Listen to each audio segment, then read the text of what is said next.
I'll tell you this right now. If Mitt Romney becomes the president in November, I will either be dead or in jail by this time next year. You can't galvanize and promote. If you can't galvanize and promote and recruit people to vote for Barack Obama, we're done. We will be a suburb of Indonesia next year. Mitt Romney, John Boehner, Eric Cantor, Mitch McConnell, they're all criminals. We are patriots. We are Braveheart. We need to ride into that battlefield and chop their heads off in November. Okay, cue the Republican outrage. But first, let's cue Mitt Romney endorser Ted Nugent. I'll tell you this right now. If Barack Obama becomes the president in November again, I will either be dead or in jail by this time next year. If you can't galvanize and promote and recruit people to vote for Mitt Romney, we're done. We'll be a suburb of Indonesia next year. Our president and attorney general, our vice president, Hillary Clinton, they're criminals. We are patriots. We are Braveheart. We need to ride into that battlefield and chop their heads off in November. And so we have tonight's thought experiment. Imagine if I, or say Hillary Rosen, had said that about Mitt Romney. How loud would the Republican outrage tonight be? Here's how loud Mitt Romney's outrage was at his supporters' not-so-veiled suggestion that he just might end up in jail for trying to kill President Obama if the president is reelected, or he might end up dead, shot presumably by the Secret Service in his attempt to assassinate President Obama. It turns out Mitt Romney himself couldn't summon any outrage over that at all. When asked about the comments, a campaign spokesperson issued a written statement about Romney's deranged endorser. Divisive language is offensive no matter what side of the political aisle it comes from. Mitt Romney believes everyone needs to be civil. The day Ted Nugent endorsed Mitt Romney, there was much excitement in Romney world. One of Romney's sons tweeted, "Ted Nugent endorsed my dad today." Ted Nugent. How cool is that? The Romney family obviously has no idea how cool anything is. Mitt Romney actually had to work hard to get Ted Nugent's endorsement. It was important to Romney to have a prominent gun nut from the craziest segment of the right wing endorsing him, since Romney used to be a supporter of certain forms of gun control. Ted Nugent said he was only able to endorse Romney, quote, after a long heart and soul conversation with Mitt Romney. Presidential candidate Mitt Romney took the time to have that long heart and soul conversation with Ted Nugent to beg for his endorsement after Ted Nugent said this. Obama, he's a piece of and I told him to suck at my machine gun. Mitt Romney's definition of divisive language is different from yours and mine. Mitt Romney knew exactly what kind of diseased mind he was begging to endorse him when he went after the prized Ted Nugent endorsement. Mitt Romney is now the only presidential candidate who has a prominent endorser who is being investigated by the Secret Service, the very same Secret Service that now protects Mitt Romney's life. New York Magazine reports this reaction from the Secret Service tonight after Ted Nugent's most recent outburst of homicidal language about the president. "We are aware of it and will conduct an appropriate follow-up." That's quoting the Secret Service. Surely, in the Secret Service follow-up, they will discover that Ted Nugent and Mitt Romney have a lot in common.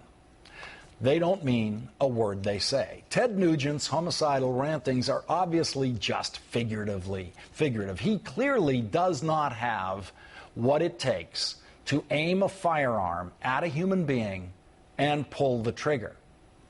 He was offered a big opportunity to do that during the Vietnam War.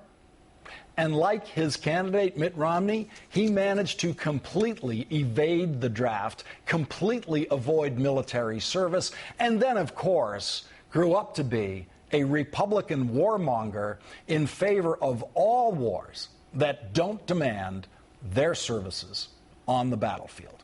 Joining me now is David Corn, Washington bureau chief for Mother Jones, author of the new book, Showdown, and an MSNBC political analyst. Also joining me is Goldie Taylor of the NBC News website, thegrio.com. David Corn, I am not going to be the outraged one here tonight. I know that Ted Nugent didn't mean it. I know he was just talking crazy talk. But there is a machine out there to manufacture outrage over these events. And strangely, the Republican outrage machine is quiet tonight. I'm still trying to wrap my mind around a soulful conversation between Mitt Romney and Ted Nugent. I mean, would you like to be the fly on the wall for that one? I mean, I'm not going to be outraged here, too, because look, we're talking about Ted Nugent.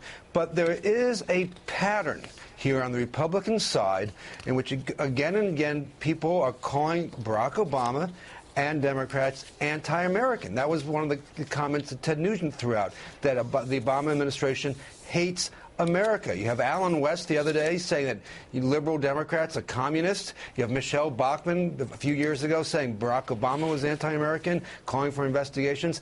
And Mitt Romney, again and again, has said in a slight variant of this, Obama doesn't understand America. He doesn't get America, as if he's not truly an American. So there's a little bit of a spectrum here from Ted Nugent to Mitt Romney, and unfortunately, it's not that far a distance. Goldie Taylor, we saw the fake outrage on the Republican side last week over the historically accurate reference to Mitt Romney's wife's employment history outside of the home. They went into overdrive of outrage on that. Mrs. Romney then confessed it was all a joke at that fundraiser the other night, and it was a gift to her, and they loved it. And now you have this guy come out saying these things that involve allusions to assassinating the president, and not a word from Romney World. You know, Lawrence, I don't know. You and Dave, did you not like Wang Tang, Sweet Poon Tang? I mean, this guy is obviously quite upset that he's never going to get into the Rock and Roll Hall of Fame. Heck, you know, the guy from the Muppets band, from the Electric Mayhem Orchestra might well get in before he does. I don't think you can take anything that Ted Nugent says seriously, but what you can take seriously is his ability to inspire those, you know, very strong patriots in the audience to do something crazy, you know, to get a pair of night vision goggles and attempt to crawl over the White House fence. And so I don't think you can discount what he says, you know, when you look at the impact that he may have, you know, on people who happen to be listening to him. And so I think a Secret Service investigation, you know, is wholly appropriate in this instance. Yeah, that's a good point. But David Corn, one of the things that interests me is I feel like we now have a sequential set of proofs that all of the outrage over Hillary Rosen last week was completely fake. You have the confession of Mrs. Romney having fun at the fundraiser, saying that her reaction to it was fake. You now have their silence in the face of these crazy comments by Ted Nugent, which are far worse on any outrage scale than anything that was said about Mrs. Romney. And you have absolute Republican silence about Ted Nugent. It feels to me like they are proving that their outrage machine is completely fake. Lawrence, I think I might be outraged that you're outraged that they're not outraged. I mean, we know that the whole Hillary Rosen thing was phony and cooked up, and that when it comes to their own people, you know, Ted Nugent being one of their own people, they don't have the guts to say anything. They'll trump anything up. And let's also remember, I mean, I think Goldie's points are good, that Ted Nugent said this at an NRA event. It wasn't just him mouthing off at a stupid rock show. He said this within the context of a very powerful political body that's going to go all out for Mitt Romney because they say Obama's going to take away your guns, and they create a petri dish for this excessive Obama hatred that could lead to even something worse than just defeat at an election. Now, Goldie, they will, of course, the next time Bill Maher tells a joke about a Republican, be demanding that, the Bill Maher contribution to the super PAC be returned to him immediately. They'll be pretending all sorts of fake outrage of whatever Bill Maher says next about any Republican. But with Ted Nugent, these Republicans will just there's not a word from any of them saying, hey, I think we should just, send back his endorsement and say, no, thanks, Ted Nugent. We don't want you on the team. You know, I think that's a fair point. I think the bigger point is why take your pander bucket and beg for his endorsement in the first place when he was already on the record saying extraordinarily egregious things? And then to come back now with a tepid statement at best for a call for civility when someone is threatening to shoot the President of the United States, I think that is, downright farcical. But, I think that Romney is suffering from something else. One of my Twitter followers called it liaritis. This guy just can't get it straight. Yeah, the absurd, fake civility of Mitt Romney. David Corn and Goldie Taylor, thank you very much for joining me tonight. Thank you, Thanks Lawrence. for having us. Coming up, Jon Stewart takes us on a tour of the wars waged by Fox News. He shows us that Fox News believes there is a war on Christmas and a war on conservative women, but not a war on women. That's next in The Rewrite.